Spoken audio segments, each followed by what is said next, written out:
भी करते हैं क्योंकि आज का दिन काफी अहमियत का हामिल इस एतबार से भी आज जम्मू सूबे के अंदर तकरीबन 4 से 5 अजला को फिर से कवर करने की कोशिश आप जानते हैं। इससे पहले जम्मू कश्मीर के अंदर मुख्तलिफ अजला में जो पहाड़ी इलाके थे वहां पर आप सब जानते हैं कि हेलीकॉप्टर सर्विस चलती थी और जम्मू के इन हिस्सों में एक बार फिर से हेलीकॉप्टर सर्विस आज से शुरू होने जा रही है। बीच में कुछ मुश्किलात आई, Pawan Hans helipad helicopter service जिसको आप कहते थे, लेकिन आज से फिर से ये सर्विस शुरू होगी।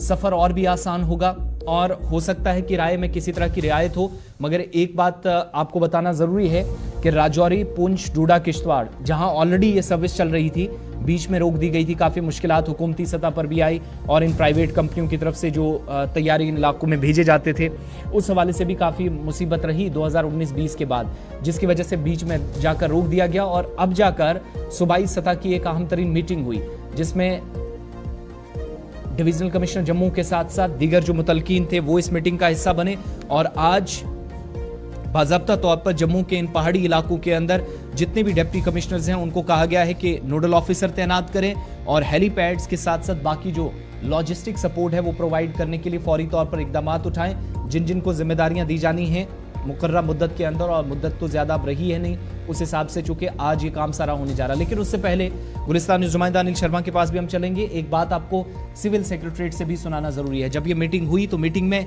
मजीद क्या चीजें डिस्कस हुई? नोडल ऑफिसर्स की तैनाती होगी, जॉइंट इंस्पेक्शन होगी, global Vectra helicopter technical team जो है वो मुख्तलिफ इलाकों के अंदर जहां जहां हेलीपैड्स बनाए जाएंगे अलग अलग अजला के अंदर इन डिस्ट्रिक्ट्स में जाकर मुआयना भी सूरत हाल का करेगी कि कहां पर एक्चुअली इस सर्विस को बेहतर तरीके से चलाया जा सकता है। साथ साथ सर्विसेज का आगाज करने से पहले यह भी कहा जा रहा है कि स्केड्यूल क्या होगा और जो डेजिग्नेटेड लोकेशंस हैं जहां पर रुकना है, वहां से वापसी होनी है, फिर इंतजामी सतह पर चीजें जो हैं जिनमें किराया सबसे बड़ा एक फैक्टर रहेगा वो तय करनी है। उससे पहले एडमिनिस्ट्रेशन जब मीटिंग कर रही थी तो एडमिनिस्ट्रेटिव पार्ट पर मजीद क्या तस्दीक की गई है और उसके बाद कंफर्मेशन हुई, उनकी बात आपको सुनाते और उसके बाद अपने नुमाइंदे के पास चलेंगे। गवर्नमेंट ऑफ इंडिया है, अंडर एमएचए के तहत हमारी एक स्कीम शुरू हुई थी, सब्सिडाइज हेलीकॉप्टर सर्विस स्कीम।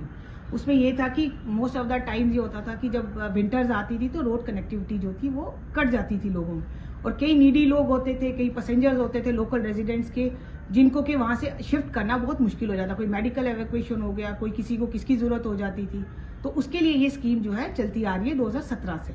अब हम लोग जम्मू के लिए आज से स्टार्ट कर रहे हैं ये स्कीम, जो कि 6 महीने के लिए चलेगी। ये चलेगी हमारी 14 दिसंबर से टिल 30 अप्रैल तक। इसमें हम लोग ये करेंगे, कुछ अप्रूव्ड रूट्स हैं जो एमएचए ने हमें दिए हुए हैं, मिनिस्ट्री ऑफ होम अफेयर्स ने। वो अप्रूव्ड रूट्स जो जम्मू के लिए हैं दैट इज किश्तवाड़, सौंदर, नावापाची, इंशान और Kishtwar back, then Jammu, Rajouri, Poonch, then we have Jammu, Doda और किश्तवाड़ के लिए। अब इसमें यह है कि वही एलिजिबल होंगे जो कॉमन पैसेंजर्स आ गए और जो नीडी लोग होंगे, लोकल रेजिडेंट्स ऑफ द यूटीजीएंडके के। और इसमें हम लोग वीआईपी ऑफिसर्स या टूरिस्ट या ऑफिशियल ऑन टूर जो होंगे वो एलिजिबल नहीं होंगे इसके लिए। तो इसका ये है कि एमएचए जो है वो 75% पे करता है और 20% जो है वो पैसेंजर को शेयर देना पड़ता है और 25% जो है वो स्टेट देती है, यूटी देगी हमारी जेएंडके गवर्नमेंट। आज हमने स्टार्ट किया था 8 दिसंबर से 2022 से टिल अप्रैल 30 तक किया था 2023 तक। उसमें हमारे जो टोटल पैसेंजर्स आए थे जम्मू और कश्मीर के डिवीजन के मिला के 5467, मतलब 5467 करे थे।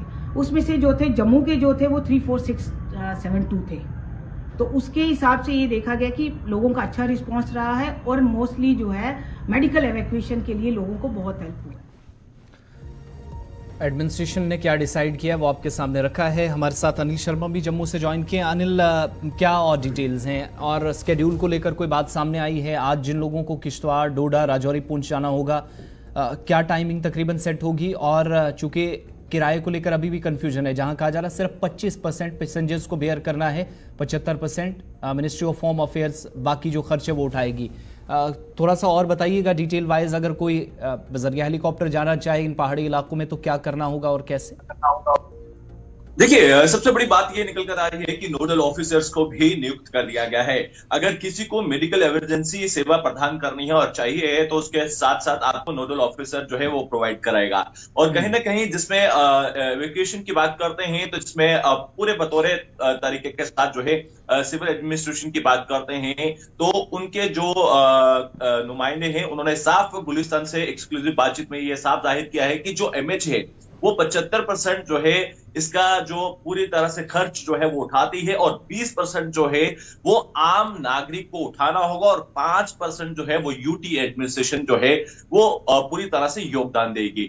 और कहीं ना कहीं एक राहत भरी जरूर हो सकती है, क्योंकि हमने ये देखा है कि मेडिकल इमरजेंसी, क्योंकि इन दिनों में काफी ज्यादा बर्फबारी का सीजन देखने को मिलता है, चाहे वो कश्मीर की बात करते हैं, और कश्मीर में ये 8 तारीख से सेवाएं शुरू हुई हैं, और ये लगभग 6 महीने में, क्योंकि जब हम देखते हैं कि स्पेसिफिक जहां पर ज्यादातर बर्फबारी होती है, क्योंकि अभी भी लोगों को ज्यादा कंफ्यूजन था, और इसी को लेकर हमने एक प्रयास किया कि कल सिविल सेक्रेटरी से ये जानकारी प्राप्त करें, और कल एक बड़ी बैठक भी हुई है इसको लेकर। और अब इंतजामिया ने ये आम शहरियों के लिए, चाहे वो डोडा की बात करते हैं, किश्तवाड़ की बात करते हैं, जो ये स्पेसिफिक पहाड़ी इलाके हैं जहां पर बर्फबारी ज्यादा होती है, क्योंकि वहां पर रोड कनेक्टिविटी बिल्कुल जो है वो टूट जाती है, जिसके चलते चाहे वो प्रेग्नेंट लेडी है या फिर कोई व्यक्ति बीमार हो जाता है, तो उसको इवैक्यूएट करने के लिए जो है ये सेवाएं अब शुरू हो चुकी हैं, और आज से ये सेवाएं जो है आम नागरिक तक प्रदान होती हुई नजर आई।